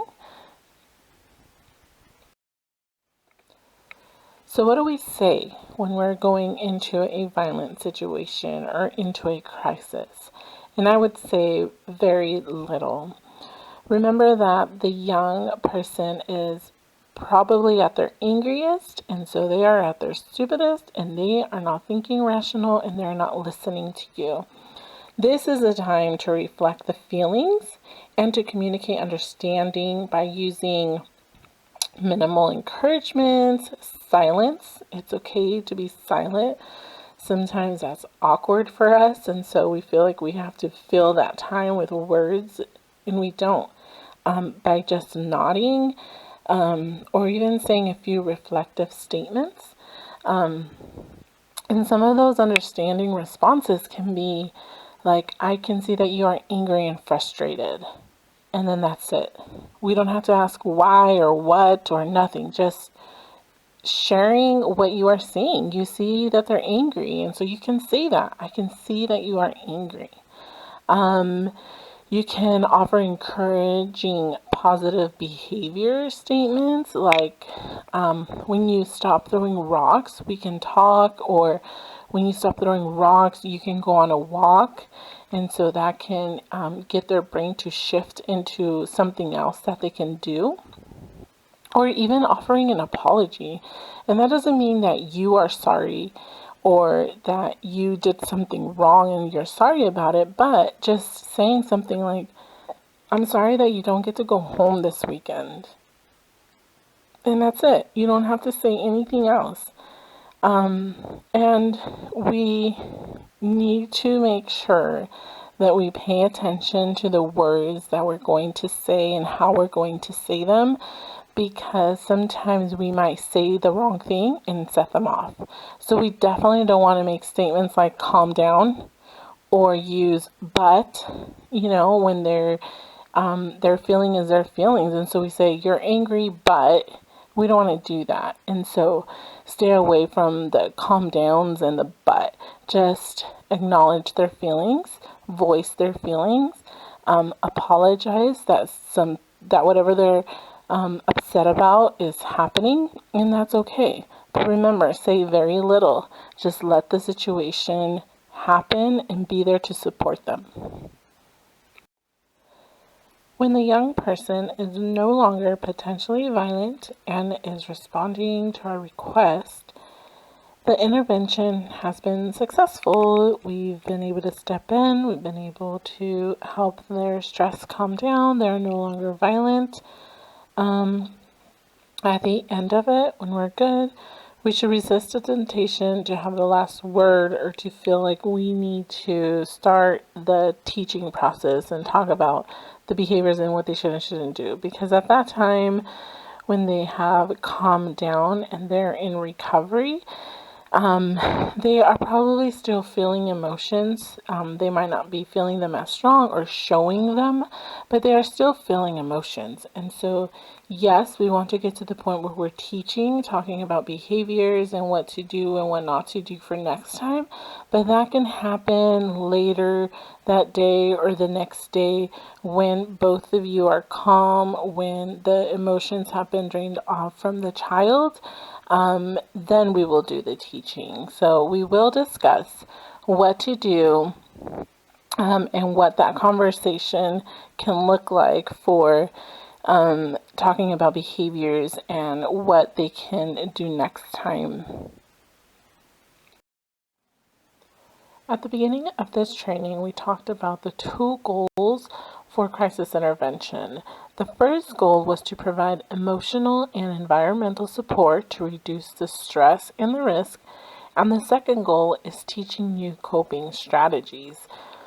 The first one must be done first. We must provide emotional and environmental support before we can start teaching you coping skills. And so now we're going to move into how to have that conversation with the child once they have come down to baseline and both the adult and child have drained off emotions. Because our second goal to intervening in a crisis is to teach having a conversation around the situation and the behaviors that we saw. It is very important, but it's also important what we say and how we have that conversation. And so now we're going to talk about some steps, an example of what this conversation can look like when we are discussing it with a child. And so the first thing that we want to do when we're going to have this conversation is make sure that the conversation is one-on-one and that is in a private space. We don't want it to be more than one adult. We don't want them to feel like they're being attacked. We want it to be away from other people because in reality, it's nobody else's business. We don't need input from anybody else. And we want to give them the respect of listening to their side of the story. And so the private space doesn't necessarily have to be a room with the door closed. It can be going out for a walk, sitting outside in the backyard, as long as there's not going to be too much interruptions or where people can just sit or stand around and listen to the conversation. And so remembering that when we are talking to the child, we want to remain respectful, but we also want to pay attention that we're not asking like, will you or can you, because then we're leaving them the opportunity to say no. So when we are going to tell them about us having this conversation with them, it can be something like, let's go over here where we can talk about what happened yesterday during dinner. Or come with me on a walk so we can talk about what happened yesterday. And so there is no option, there is no way for them to say no. I mean, obviously they can still try to say no, but hopefully you are the person that you have a close relationship and that they trust, that they would agree to this conversation and follow you wherever it is that you are going. The next thing we want to do is explore the child's side of what happened. What was the incident? What was it like for them? What was their experience? And so we're just asking for their side of the story. And in this one, we want to allow for them to tell us what happened. We want to use our active listening skills. We want to make sure that we establish the order of events to so that we know the details, because that's part of this conversation is we want to know the details. We want to pay attention to details so that they can hold responsibility for the actions that they had. We want to teach them that. And so then a part of this is we want them to identify, like, what were they feeling? What did they feel like physically, so that they can start thinking about that kind of feeling so that the next time it comes around, they can identify and pinpoint it. And then in this part, if we were there for the whole event or only saw part of the event, we can also share like what we saw, what was our perceptions, because sometimes when you're in it, when that child is in it, they are missing things or misinterpreting things, and so we can be, oh yeah, I saw when that happened, but I didn't see it like that. And so we can kind of try to clarify some things or some misperceptions. And so an example of getting this started would be, once they're telling you their side of the story and they're telling you what happened first and then what happened next, then we can be like, okay, so this happened, okay, yes, and then what happened? Okay, yeah, I saw that, okay, and then just that's our active listenings. We're encouraging them to tell us what's next, to keep going. We want them to keep talking, to keep sharing. The next one is we're going to summarize. Summarize, we want to look at the feelings and the content of what the young person has said. So it can be anything like, let's see if I have this right. You were having fun, and when Jimmy started whining, you got frustrated, and then you got angry, and then you try to hit him. And then they will say yes, or they will say no, or then they get to clarify events, and we can clarify what was happening. And then we just want to make sure that we both are understanding the same story. We are both agreeing to the same facts that are happening. And this isn't a time to be, no, that's right, no, that's wrong, no. It's just, oh, okay, you saw that, okay, I saw this, and then that's it. There is no you're wrong, I'm right. We don't want to do that, because now we're going to go back into escalating, and we don't want that. We want this to be a teaching moment. And so the next thing is we're going to connect feelings to behaviors for the child, because the child might not be able to do that. And so we need to put together what the young person has expressed with personal observations in order to connect the young person's feelings and the triggering events. So it can be from past where I've noticed when you get angry, you hit people. Or I've noticed that when you get irritated with someone, you throw something at them. And so we're connecting a feeling to an action for them. And so it can also be when someone calls you a name, you get angry and then you try to hit them, so that they can identify, oh, yes, I was angry and I did try to hit them. And oh, yeah, that has happened before. So we're pointing out an emotion with a behavior. And then the next thing we want to do is have a conversation about different ways that they can respond, because they're going to continue to have those emotions, and that's fine. But the way that they respond to them is what we're trying to change, what we're trying to have them agree to the change. And so we want to encourage them to consider alternative ways. And so we want to say something like, okay, so the next time someone starts cheating, what is something that you can realistically do so that you don't try to hit them? And then they can think about, they might tell you some things like, well, I would get up and leave. Or I would go to the next adult and ask them to help me.